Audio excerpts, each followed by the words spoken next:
کہتے ہیں کہ ایک شخص صبح سویرے اٹھا، صاف کپڑے پہنے اور مسجد کی طرف ہو لیا تاکہ فجر کی نماز باجماعت ادا کرنے کی سعادت حاصل کرے۔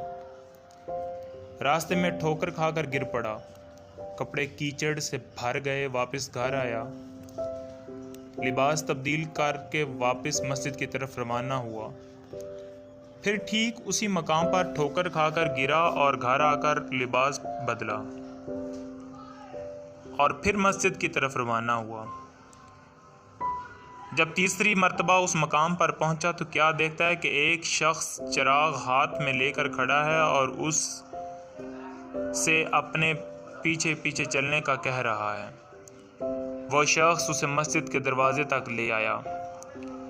پہلے شخص نے اس سے کہا کہ آپ بھی آ کر نماز پڑھ لیں، لیکن وہ چراغ ہاتھ میں تھامے کھڑا رہا اور مسجد کے اندر داخل نہیں ہوا۔ 2-3 بار انکار کے بعد اس نے پوچھا، آپ مسجد کے اندر آ کر نماز کیوں نہیں پڑھ لیتے؟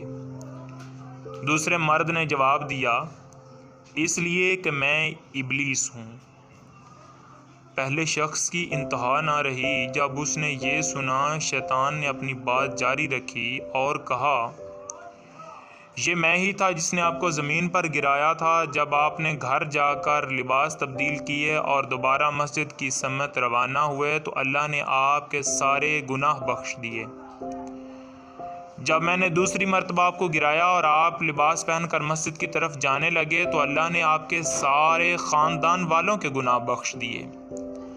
میں ڈر گیا کہ اگر آپ کی بار آپ کو گرایا اور آپ پھر لباس بدل کر مسجد کی طرف چلے تو ہو سکتا ہے اور کہیں ایسا نہ ہو کہ اللہ آپ کے سارے گاؤں کے باشندوں کے گناہ نہ بخش دے، اس لیے میں مسجد تک خود آپ کو پہنچانے آیا ہوں۔